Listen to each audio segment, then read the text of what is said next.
On this week's show, we'll look back at the Bahamas Bowl for Flames football, and Joe Yak joins us in studio to recap the season. Plus, we'll share the miraculous story of Petey Sundheim and take you behind the scenes with basketball player / videographer Xander Yates. This is Flames Central.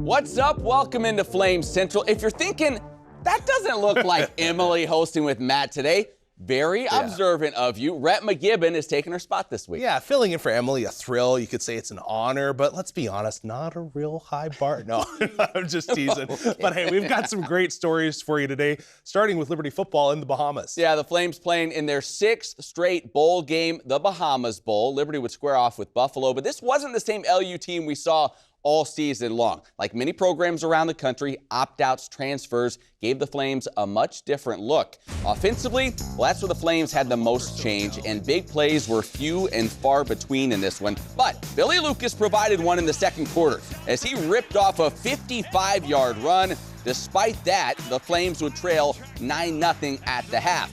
Jump to the second half now. Liberty trailing 16-0. Quarterback Ryan Berger, making his first start of the year, got free for 57 yards. Those two runs we just showed you counted for about 70% of the Flames' rush yards on the day. It would set the Flames up in the red zone, but unfortunately, a fumble 3 plays later would mean the drive ended without points. 3 turnovers on the day for the Flames in this one. But if you thought Liberty was getting shut out, think again. In the fourth quarter, Nate Hampton at quarterback now, and he finds Reese Smith for the 36-yard score. Good to see Smith healthy again, but those were the only points for the Flames on this day as they fall to Buffalo in the Bahamas Bowl 26-7, ending Liberty's season with an 8-4 record. You want to have a chance, at the end of the season to hoist a trophy. And we had 2 opportunities, in the last 2 games and didn't get it done. And so that reflects on me. I've got to make sure going forward that, we can finish the way we need to. We got to clean up some things there. We got a solid nucleus coming back, but we got to make sure that we can supplement it with some people too. All right, a bit of a frustrating end to the season for the Flames, but an 8-win campaign nonetheless. And who better to recap the entire year than Jauch himself? Joe Jauch, Liberty football analyst. Let's talk the good, let's talk the bad from this past year, beginning with the good. In your mind, what were the big successes for this program in 2024? I think they showed a lot of grit. In games, there was a lot of grit. You go back to the New Mexico State game, everybody thought they were dead in the water, and they were able to come back and win that football game, and then going down 17-0 against East Carolina. That was a big football game for Liberty, and to fall that far behind and then come back and figure out a way to win that game showed a lot of grit. And then obviously, say what you want, to win 8 games is a lot of programs out there that say, man, I'll take an 8-win season all day long. So, the fact that they did win 8 games and showed a little grit in the meantime was solid. Yeah, they had to grind a few out there during that schedule. All right, we see the good.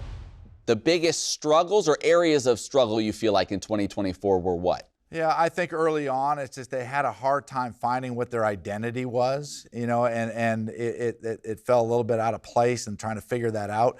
And then obviously, the elephant in the room is you can't lose to Kennesaw State. Yeah. I mean, the loss to Kennesaw State, and then they faced a good Jacksonville State team at home that, it was a tough game. The best player they played against all season was a running back from Jacksonville State, and they lost that game, but had the opportunity to redeem themselves, to go on to Sam Houston State on the road, and weren't able to get it done with the opportunity to win that game to play for a conference championship. So those things by far were the biggest letdowns from the season. Yeah, I'm with you. I feel like on offense, it just never clicked. A lot of the new pieces never seemed to gel. You kept waiting for it. It never really happened throughout the year. All right, looking forward now. Liberty goes from a Fiesta Bowl 2 seasons ago, 8 wins this year. What does this program need to do looking forward to get back to that Conference USA championship level? Yeah, I mean, you got to look at a few different things. I mean, obviously, they got with Caden Salter transferring to Colorado. You have to find who your next quarterback's going to be. I think defensively, they're getting better. Right, they're getting much better, and they'll continue to get better. But that big piece of the puzzle is finding out who your quarterback's going to be, and then you have to make the decision. Well, what do you want to be?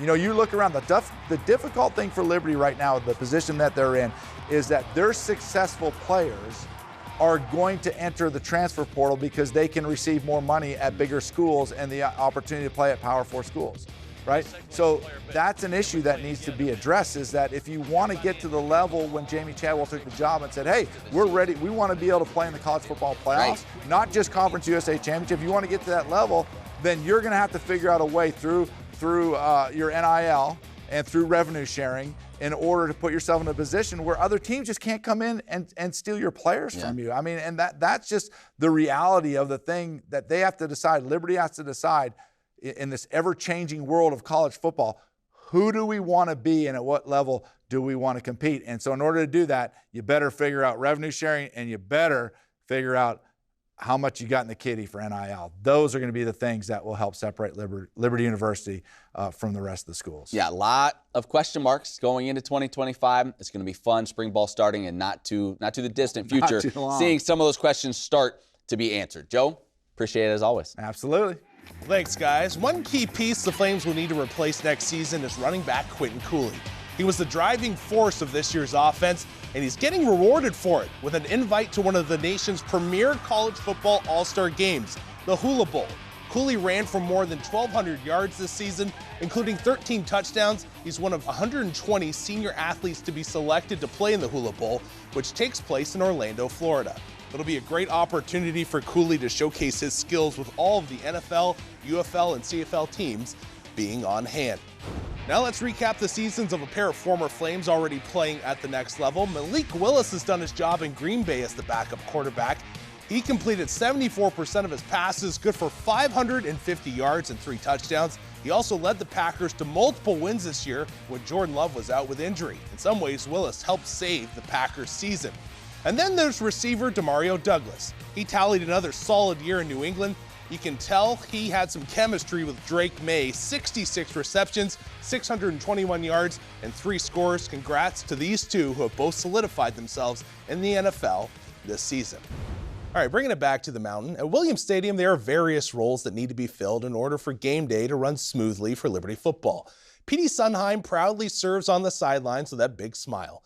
He's overcome the odds by proving he's not defined by his disorder, but by Christ. Pete Sundheim was an assistant football coach at Liberty for 23 years. Today, his son Petey can be found on that same sideline. And that's a miracle in and of itself. In 1983, Petey was born with the umbilical cord wrapped around his neck. The doctor said if he'd come one day later, he would have been stillborn. By 19 months, when Petey wasn't developing as quickly as other children, friends urged his parents to take him to see a developmental pediatrician. And he looks at him, and all he had to do was let him kind of pull himself up. And he said, well, I'm going to give you 2 words. And one of them is spastic. And I kind of knew that. And then the doctor said cerebral palsy. And then I was a train wreck. But then the doctor would add some words of encouragement. Now listen, he'll be able to do everything he wants to do. It's just going to take him a while. Petey would indeed participate in all kinds of activities. And whatever he did, whether playing sports with his siblings, or riding in horse shows, or even singing, he demonstrated a tenacity to live life at full throttle.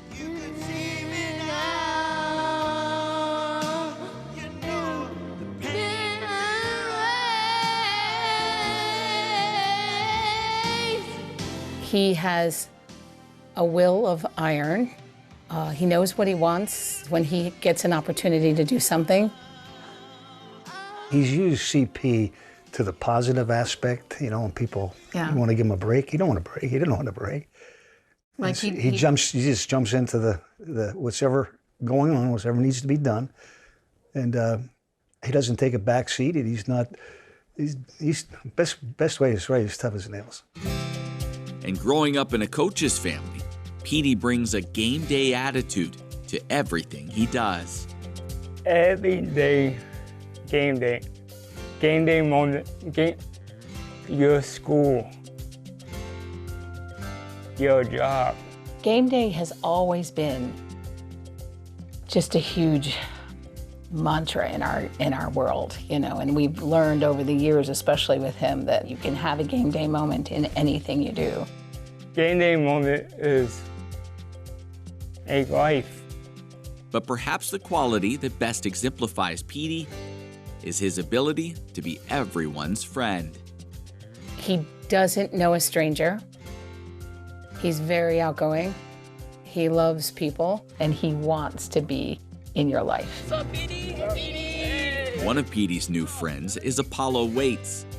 Apollo's dad, Dino, joined the Liberty coaching staff in 2023, and Petey has taken Apollo under his wing as the two work as equipment managers for a local high school football team. He's a man, and he actually gets to have a direct impact on my son. And so that's kind of like important. That's the kind of people that I would love for my son to be around. He's getting to be around Petey, and Petey's getting to show him, you know, some, I think, important attributes to be a great young man. And I'm excited that my son is around somebody like Petey.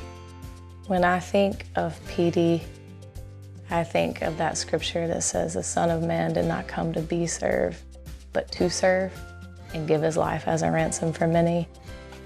That is how Petey has lived. Like, he has lived a life of serving others. And Petey's attitude of service can also be seen on Saturdays in the fall. The Flames will take a timeout. Didn't like the look, they'll talk about it. Timeout on the field, we'll take one as well. If you've been to a Flames football game over the past few years, you've seen him in action, holding the countdown clock on the field during TV timeouts. When Petey was asked to do this job, there was no hesitation. Wow. Wow. He loves that position. He loves to be down there on the field. He says, Mom, I know all the refs, and I'm really quiet. I'm so quiet. I just watch. But sadly, this season concluded Petey's last on the LU sideline, as his family is now moving to North Carolina. Those who have been blessed to know him will miss his smile, his positivity, his friendship, but most importantly, his commitment to Christ. God is everything, my whole life. I almost dead. And it's that relationship, not cerebral palsy, that continues to define Petey Sundheim. If you could see now.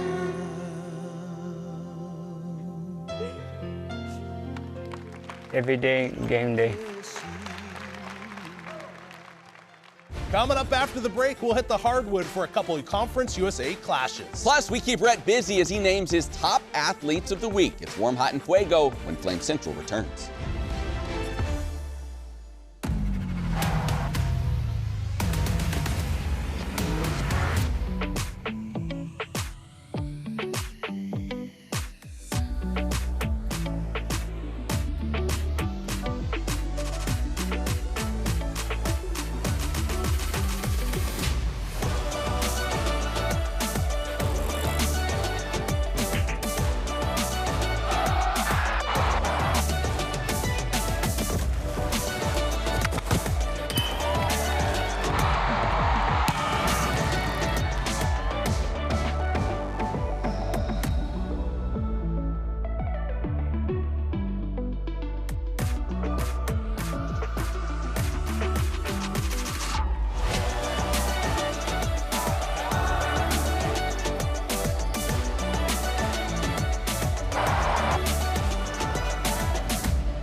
So our daughter Bella did LUOA and she absolutely loved it. Yeah, and all our kids, it was a little bit different how they did school because when they were in school, Duck Dynasty was going on. For Bella, it worked out for us to just kind of go all the way homeschool, which that flexibility of being able to do school online and travel with us when she wanted to travel was just a really great blessing. And that's a great thing that LUOA offers is you can kind of move at your own pace, move faster if you need to. So yeah, that certainly matched up for her. Flexibility was for sure a key. So to be able to have LUOA to like guide her and have actual real life teachers and a whole framework set up was really, really helpful. I would say doing the online academy really prepared Bella for college. It actually, it's a lot of hard work, but the teachers are so great at helping you through it, helping you kind of through that learning curve. And I definitely feel like it really prepared her for what was to come for a college career.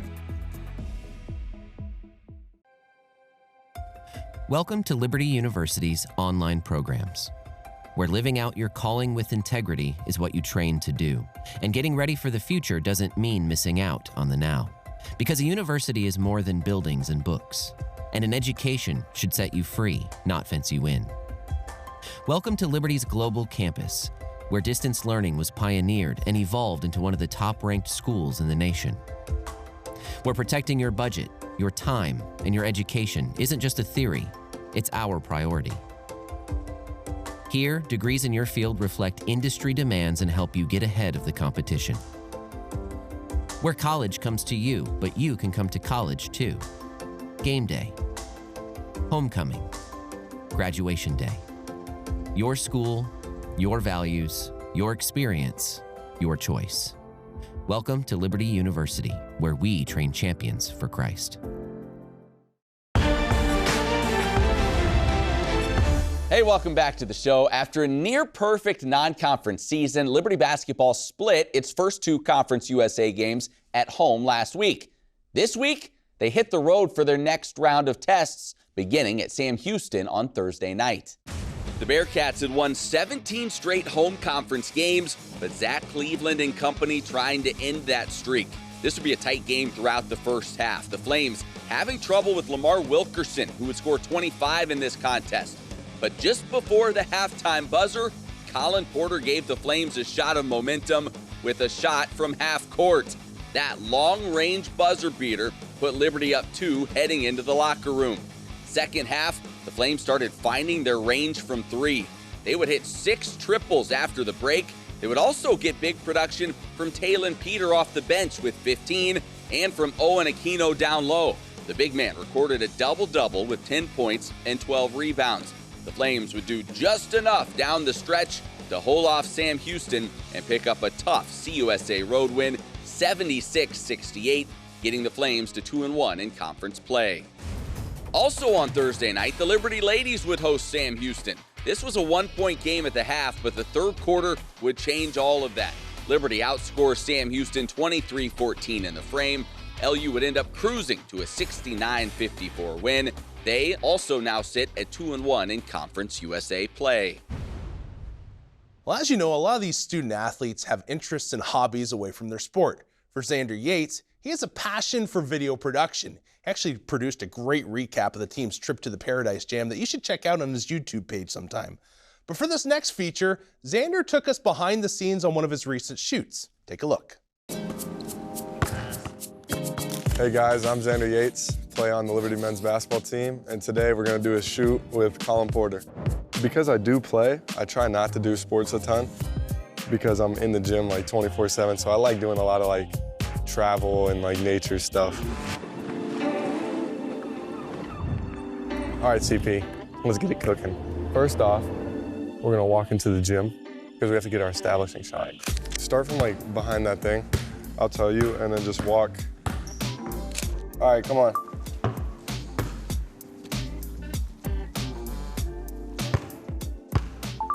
All right, tough. We can start with like some stationary stuff. Do you just dribble whatever? Yeah. Whatever you want to work on, and I'll just like move around you, get some shots. You know what I'm saying?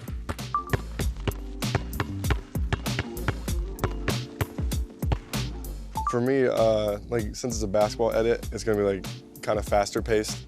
It's hard during a workout because there's not that much like to go off of. Like there's no crowd, it's just one guy in a basketball. So just trying to get like up close, fast moving shots.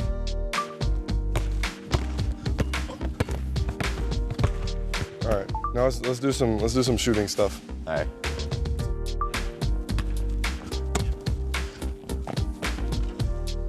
And I like really, when I'm doing these, I really like shooting like from a low angle up. because I think it makes like the person or the subject look a lot cooler.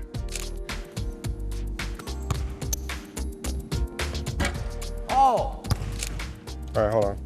Unless you guys are like actually getting some work. I'm breathing a little bit though. This is real. Hey guys, I wasn't videoing. You know, just a little warm up, you know? Shots bonus, I'm not even getting it. All right, and then, yeah, let's just shoot some free throws. This is gonna be like the outro, like just some slow motion free throws with the LU in the background to like kind of end the shoot.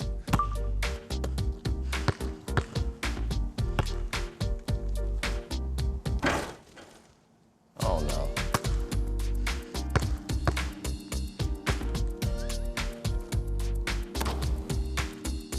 I think that's it. Yeah. So now I gotta take this back, get off my SD card, put it on my computer. Gotta go home and cook that up, decide what looks good, what doesn't. Summertime is here, but it's never too early to talk men's basketball. We've got Colin Porter with us, coming off super season for the Flames last year.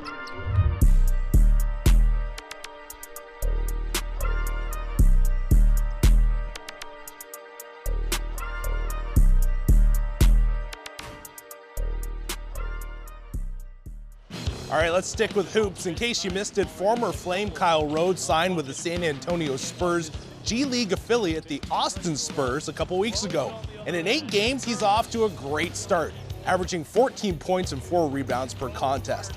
His best performance came in a win over Iowa, where he finished with 25 points, shooting 8 of 12 from the field, including 7 triples. We'll keep you updated on his play as he continues to climb the pro ranks. Well, from a former Liberty star to a current one, this past week, Softball America published its annual Top 100 Players list, and the Flames' Rachel Roop was ranked the 38th best player in the nation.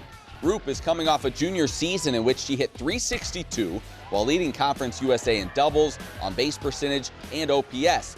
If you break this list down further, Roop would rank as the 10th best outfielder in the country and the 3rd best player outside of the Power 4 conferences. She and her Lady Flames team will begin the 2025 season in less than a month when they take the field on February 7th in Florida. All right, Rhett McGibbon pulling double duty today, not only hosting the show, still doing warm, hot, and fuego as we've come to expect. Top player moment from the past week in Liberty Athletics. Rhett, what are we looking at this week? I got kind of a smorgasbord this week, I'm going to say. I'm kind of honoring some past performances from this past year that have just kind of popped up over the last couple weeks during the holiday break. You know what I mean? Like these little news and notes pop up a little, that I want to touch on, and then we have a performance from this past week I want to get to first. Or not first, I want to get to as well. But first, we're going to start with women's soccer, just recently honored with the Ethics and Sportsmanship Award. And this is the 3rd time in a row they've had that. It all goes into, you know, fair play, sporting behavior, playing by the rules of the game. I read that and I was kind of like, well, I hope all the teams play by the rules. That's why they have referees. Exactly involved. But this just goes to how they play with such elegance. Not a lot of yellow and red cards. That goes all into it.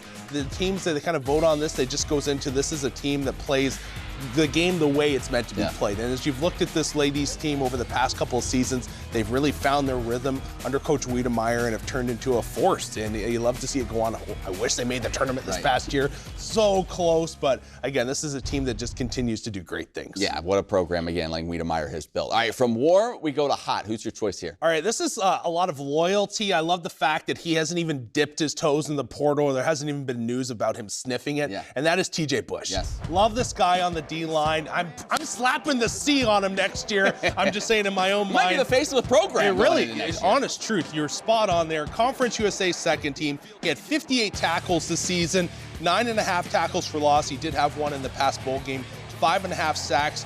Couple of also pass deflections. I don't know if you remember that game, but had a couple of interesting plays. But he has been the motor on that D-line. Thrilled that he's coming back to lead them again for hopefully another 2 seasons. And he's just a key cog that you love to see work. Absolutely. One of the best pass rushers in Conference USA, without a doubt. All right, finally, Rhett, in Fuego. Is this the person from the past week you hinted at earlier? Yeah, it was. Colin Porter. I love the way he's been playing, not only just in this past game, but this season. 16 points, 5 assists. He's been a real catalyst when needed. And maybe last year a bit of a down year for him in terms of offensive numbers. This year he has broken out in that regard, hitting 7.5 points per game. And this is a team where they can score. Yep. Like, we've looked at them all season long. They know how to put the ball through the hoop. But Colin Porter, he's really knows how to pick his spots this year. If he needs a big three, he's been able to deliver. If he just needs to drive and kick out, he's been able to do that too. I think it's that you get to that certain stage of maturity and you know how to read the game. He's there now. Yeah, it seems like in the bigger the moment, the more he steps up. The Paradise Jam, he's the MVP of that tournament. Exactly. When he needs to, he scores. They needed him to against Middle Tennessee, and I'm sure they will as this continues throughout the year as well. Sure. Brett, great job as always. Don't go anywhere. More Flame Central coming right back. Stick and stay. Challenges, they're nothing new. At Liberty, we know they make you stronger, force you to learn, adapt, to overcome. When your next challenge comes, be ready. Meet it with a degree that propels you forward. We've helped champions like you succeed for 35 years and counting. And now, over 100,000 students are getting stronger every day. At Liberty University, challenges make champions. Let's overcome together. So you're looking for a university that's perfect for you, a school that has anything you could possibly need. Anything? You want a place that has the programs you want to study, and maybe a few more, just in case you change your mind. I think I'm going to sign up for the fashion design program. All right. A place with state-of-the-art facilities. I mean, look at this campus. And who doesn't love big-time sports? And great recreational activities. Okay, now we're on a roll. Somewhere you can hike, slide, strike, shoot, climb, eat, and most importantly, eat. You want a place that takes you to space? Okay, maybe not, but we can teach you how to fly, or pastor a church, or run a business. And all that with a great view? Yeah, I think I know a place.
All right, we are about out of time for this week, but if you can't get enough Flame Central, maybe you should check out the Flame Central podcast. A new one releases each and every Monday. And be sure to go to libertyflamecentral.com for any stories that you might have missed. He's Rhett McGibbon. I'm Matt Warner. Thank you so much for watching this week, and we'll plan on seeing you right back here next time.